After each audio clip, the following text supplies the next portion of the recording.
हाय friends, मेरा नाम Zainuddin Shaikh, psychologist, life coach and motivational trainer. आप सभी का इस स्मार्ट पेरेंटिंग यूट्यूब सीरीज में स्वागत करता हूँ। आपने कल एक वीडियो देखा होगा जिसमें हमने देखा कि वाइगोस्की ने किस तरीके से सोशल कल्चर थ्योरी के बारे में बताया।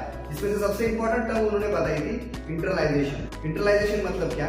सोशल कल्चर एंड लैंग्वेज, ये तीनों चीजों से बच्चे क्या करते हैं? सीखते हैं, और वो सीखने का इफेक्ट उनके ऊपर बहुत ही अच्छे तरीके से होता है। हमने देखा कि इंटरलाइजेशन में सबसे पहले इंपॉर्टेंट चीज हमने देखी थी कि वाइगोस्की का कहना ये था कि नॉलेज ऑलरेडी सोसाइटी में है और वो सोसाइटी के नॉलेज से बच्चा देखकर उसे ग्रैब कर रहा है, उसे अडेप्ट कर रहा है, उसे सीख रहा है। और जैसे नॉलेज बढ़ेगा उसके बाद उसकी थिंकिंग बढ़ती है, और उस थिंकिंग बढ़ने के बाद में कोई भी आने वाले नई सिचुएशन के अंदर बच्चा उसे ट्रायल करने की कोशिश करता है, राइट। इसमें से हमने 2-3 एग्जांपल भी देखे थे, कल के वीडियो में आपने देखा होगा। अगर कल का वीडियो नहीं देखा है तो आज जरूर उस वीडियो को देखिए, जिसमें हमने बताया था कि जैसे मान लो टीचर के साथ हम अच्छे तरीके से बिहेव नहीं करते, अच्छे तरीके से बात या बर्ताव नहीं करते, तो बच्चे भी सेम उसी तरीके से रिपीटेशन करते हैं, राइट। उन्होंने बताया कि लैंग्वेज जो है ये सोशल कल्चर थ्योरी के अंदर या फिर बच्चे सीखने के अंदर सबसे इम्पोर्टेंट टूल है, जिसकी वजह से बच्चे बहुत ही अच्छे तरीके से सीखते हैं, राइट। आइए देखते हैं कि इसका एजुकेशन इम्प्लीकेशन कैसे होगा। जैसे बच्चे सोशली सीख तो रहे हैं, लेकिन उसका एजुकेशन के अंदर हम उसी थ्योरी का मतलब सोशल कल्चर थ्योरी का किस तरीके से यूज कर सकते हैं, राइट। तो उसमें से हम सबसे पहले बात यहाँ पे इम्पोर्टेंट और सबसे अहम बात यहाँ पे जानेंगे, वो ये है कि मैडम जो है या फिर टीचर जो है बच्चे की, वो स्कूल में उसे सिखा तो रही है, मतलब रोट लर्निंग कर रही है, रट्टा मारना सिखा रही है। हम भी वही कर रहे हैं, उन्हें बार बार रट्टा मारना सिखा रहे हैं, लेकिन रट्टा मारने से बच्चे को वो चीज वहाँ पे मतलब एग्जाम तक तो समझ में आएगी, लेकिन उसको उसके जो कॉग्निटिव डेवलपमेंट है, जो सही तरीके से उसको समझना चाहिए, वो समझ जो है उसकी डेवलप नहीं होगी। मार्क्स तो उसको मिलेंगे, लेकिन उसकी नॉलेज नहीं डेवलप होगी। तो हमें एजुकेशन इम्प्लीकेशन में सबसे इंपॉर्टेंट बात ये ख्याल में रखनी है कि बच्चे को रोट लर्निंग करने की जगह पे उसे उस चीज किस तरीके से समझ में आएगी, ये समझ के उसे सिखाना जरूरी है। सेकेंड थिंग आती है SRT, मतलब क्या? Scaffolding reciprocal technique. Means what? इसको हम डिटेल में समझेंगे। SRT थ्योरी है क्या? और तीसरी चीज आती है वो है एक्टिविटीज एंड रोल प्ले से बच्चों को सिखाना। एक्टिविटीज एंड रोल प्लेज, ये बहुत ही इंपॉर्टेंट चीज है, क्योंकि बच्चे क्या करते हैं? सोशली, कल्चरली या फिर लैंग्वेज से सीखते हैं, इंटरलाइजेशन करके सीखते हैं, तीनों चीजों को मिलाकर वो सीखते हैं। इसलिए अगर हम बच्चों को अगर प्ले या फिर रोल प्ले या फिर एक्टिविटीज के मेथड से हम सिखाएंगे, फिर वो घर में सिखाओ, क्लास में सिखाओ या फिर स्कूल में अगर उन्हें इस तरीके से सिखाया जाएगा, तो बच्चे बहुत अच्छी तरीके से एजुकेशन हासिल कर सकते हैं, अच्छी तरीके से सीख सकते हैं। तो हम देखते हैं एक एक चीज हम डिटेल में अभी यहाँ पर समझेंगे कि एजुकेशन में इसका इम्प्लीकेशन किस तरीके से कर सकते हैं। समझते हैं SRT मीन्स व्हाट, कि स्केप फोल्डिंग एक्चुअली है क्या? स्केप फोल्डिंग मतलब क्या?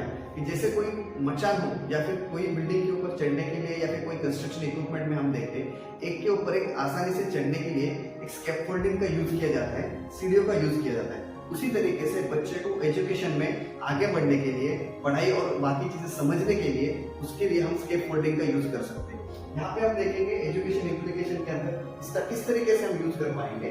तो zonal proximal development scaffolding, right. इसमें हम देखेंगे इस अगर हमने एक X और Y ऐसा एक स्ट्रक्चर बना दिया, तो इसके अंदर अगर जब बच्चा क्या कर रहा है, बिलो Z3 लेवल है, मतलब जोनल प्रोक्सिमल डेवलपमेंट के नीचे है, तो यहाँ पे वो क्या करे, कोई भी चीज करने के लिए वो आसानी से कर सकता है, राइट। उसके बाद आती है थोड़ी सी टफ लेवल, मतलब कोई आसान एग्जांपल्स या फिर आसान सम या आसान कोई टास्क अगर उसे हम देते हैं तो आसानी से कर लेता है, राइट। उसके बाद सेकंड लेवल आती है, जिसके अंदर वो खुद से कोशिश कर रहा है और उसके ये लेवल तक वो पहुंचने के लिए उसे कुछ ना कुछ हेल्प की जरूरत है।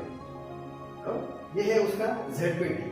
और उसके आगे आने के बाद वो सेल्फ मतलब खुद से कुछ नहीं कर पाता, मतलब पढ़ाई के अंदर कहीं ना कहीं उसे रुकावट आती है, उसे किसी ना किसी मोर नॉलेजेबल पर्सन, मतलब उससे ज्यादा नॉलेज रहने वाले टीचर, भाई या दोस्त या कोई पेरेंट, इनकी उसे जरूरत पड़ती है।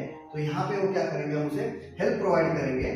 और उसके अगर वो ऊपर की लेवल पे जा रहा है, जहाँ पे वो खुद से अकेले से पढ़ाई नहीं कर सकता, उसे किसी न किसी की जरूरत ही चाहिए, लेकिन जब वो इसके नीचे था तो खुद से कोई कोशिश करता था और वो थोड़े से दूसरे की हेल्प लेकर आगे पढ़ाई कर सकता है या फिर पढ़ाई में आगे जा सकता है। कि इस लेवल के ऊपर उसे 100% हेल्प की जरूरत गिरती है, तो ये है इसकी मैक्सिमल लेवल, जिसे कहेंगे level of proximal development, right. तो ये इसकी लेवल है। इसी तरीके से एजुकेशन के अंदर हर एक बच्चे के हर एक टास्क के अंदर उसकी लेवल पहचान के, क्योंकि ये जो लेवल है हर एक बच्चे की अलग होगी। कोई बच्चा है वो इस लेवल पे ओके है, आगे जाके वो भी थोड़ा बहुत कर पा रहा है, या फिर उसे हेल्प की जरूरत है, या फिर विदाउट हेल्प कुछ भी नहीं कर सकता।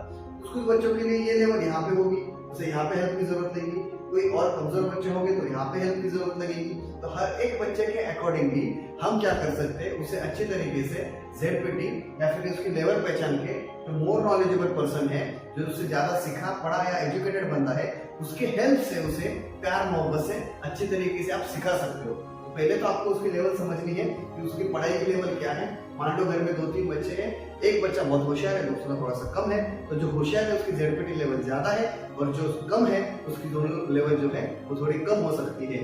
तो जो होशियार है वो तो खुद से पढ़ाई कर लेगा, लेकिन उसके लिए भी हार्ड टास्क डिजाइन करके उसको पढ़ाई में हम और अच्छी तरीके से और बेहतर बनाने के लिए हेल्प कर सकते हैं। तो इस तरीके से इस चीज का हम क्या कर सकते हैं, एजुकेशन में इम्प्लीकेशन का उसे फायदा उठा सकते हैं, और बच्चे की इस लेवल को समझ के उसे अच्छे तरीके से टास्क देकर उससे एक्टिविटी करवा सकते हैं। इसके बाद आती है दूसरी चीज, राइट। वो क्या है, ग्रुप एक्टिविटीज, राइट। अब ग्रुप एक्टिविटीज में बच्चों को अलग अलग ग्रुप एक्टिविटीज देके बच्चों के एजुकेशन के अंदर उन्हें बेनिफिट मिलाकर दिया जा सकता है। किस तरीके से, इसमें सबसे पहली चीज आती है, एक तो एक ग्रुप एक्टिविटी, और सेकंड है प्रोवाइड स्केफोल्डिंग, मतलब आसानी से स्टेप बाय स्टेप बच्चों को हार्ड लेवल तक लेके जाना, और ज्यादा से ज्यादा उनको पढ़ाई में हार्ड सब्जेक्ट में या फिर हर एक चीज के अंदर हेल्प करना। तो उसके अंदर 5 चीजें आती है। सबसे पहले कोलैबोरेटिव प्रोजेक्ट्स, मतलब क्या, एक दूसरे से मिलकर सीखना। मान लो कि 1 2 3 4 ऐसे 4 फ्रेंड्स हैं, और वो क्या कर रहे हैं, एक दूसरे के साथ में रोल पे या फिर ग्रुप से पढ़ाई कर रहे हैं, एक साथ सीख रहे हैं। अगर वो ग्रुप से पढ़ाई करते होंगे तो वो सोशली क्या कर रहे हैं, वाइब्रेशन कहता है, वो एक दूसरे से सीख रहे हैं। मतलब बच्चा देख रहा है, मतलब वो सीख रहा है। मीन्स व्हाट, 1 जो है ये 2 से सीखेगा, और 1 जो है ये 4 से भी सीखेगा, 1 है वो 3 से भी सीखेगा। सब एक दूसरे के पास से क्या करेंगे, नॉलेज सीखेंगे, और अपने आप को एजुकेशन में और आगे बढ़ाकर लेके जा सकते हैं। सेकंड चीज आती है वो है गाइडेड इंस्ट्रक्शन। मीन्स व्हाट, एक टीचर होगी, वो टीचर क्या करेगी, इन चारों को सिर्फ गाइड करेगी। ये चारों भी एक दूसरे से नॉलेज लेंगे, अपना नॉलेज शेयर करेंगे, और जो कुछ भी पढ़ाई कर रहे हैं वो रोल प्ले की वजह से, ग्रुप एक्टिविटीज की वजह से एक दूसरे को देखकर सीखेंगे, खुद भी पढ़ेंगे और दूसरे को भी पढ़ने के लिए हेल्प करेंगे। और टीचर जो है वो टीचर उन सबको क्या करेगी, पढ़ाई में हेल्प करेगी। थर्ड चीज आती है वो है रेसिप्रोकल टेक्निक। रेसिप्रोकल टेक्निक मतलब क्या, जिसमें हम भी खुद सीखते हैं और दूसरे भी सीखते हैं। मीन्स व्हाट, जैसे अगर एग्जांपल अगर हम देखें तो ये 4 दोस्त हैं, वो एक दूसरे से सब सीख रहे हैं, और टीचर जो है वो भी उनको सिखा रही है, लेकिन सेम कंडीशन में टीचर जो है, टीचर भी उनसे सीख रही है। टीचर दूसरे को भी सिखा रही है और खुद भी सीख रही है, उसमें से नॉलेज ले रही है। और फोर्थ पॉइंट आता है वो है प्री ट्यूटोरियल। मतलब क्या कि ए जो है वो बी को क्या कर रहा है, गाइड कर रहा है, हेल्प कर रहा है। मतलब ये मोर नॉलेजेबल उसका दोस्त होगा, या फिर कोई सीनियर, कोई पेरेंट्स कोई होंगे, वो क्या करेंगे, इससे वर्बल इंस्ट्रक्शन लेगा। ये सिर्फ ए जो है बी को बताएगा और उससे वो सीखेगा। जैसे ट्यूशन में बच्चे जाते हैं, टीचर सिखाते हैं, बच्चे सीखते हैं। स्कूल में टीचर सिखाते हैं, बच्चे सीखते हैं। वैसे एक उससे होशियार लड़का, अगर फ्रेंड उसे सिखाएगा और वो सीखेगा।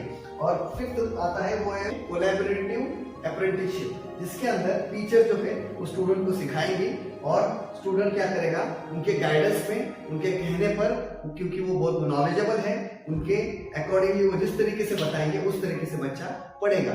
इस तरीके से सोशल लर्निंग जो अवाइडस के लिए बताई, जिसके अंदर बच्चे सोसाइटी से, कल्चर से, लैंग्वेज से सीखते हैं, और एजुकेशन के अंदर ये अलग अलग पॉइंट्स देकर हम बच्चों को अच्छी तरीके से सिखा सकते हैं। उनका जो लेवल है पढ़ाई का, या फिर समझदारी का, या फिर समझने का, जो भी वो पढ़ रहे हैं, सीख रहे हैं, वो तो उनके लेवल को समझकर, उनके स्कैफोल्डिंग को देखकर कि बच्चे की लेवल कितनी है, वो लेवल के हिसाब से बच्चों को हमको गाइड करना है, बच्चों के हिसाब से हमें उन्हें टास्क देना है, या फिर रोल प्ले एक्टिविटीज के थ्रू, जैसे यहाँ पर बताया गया, अलग अलग लोगों को हम भी नॉलेज सिखाएंगे, वो भी हमसे सीखेंगे। मतलब बच्चे एक दूसरे से सीखते हैं। तो इस तरीके से सोशल लर्निंग का यहाँ पे एजुकेशन इम्प्लीकेशन का हमें बेनिफिट मिलता है। तो आप सभी लोग अपने बच्चों के साथ भी खुद पढ़कर, उन्हें पढ़ाकर या फिर दोस्तों के साथ बिठाकर एक दूसरे से देखकर, दिखाकर उनको अच्छी तरीके से एजुकेशन में आगे बढ़कर ले जा सकते हो। Thank you very much.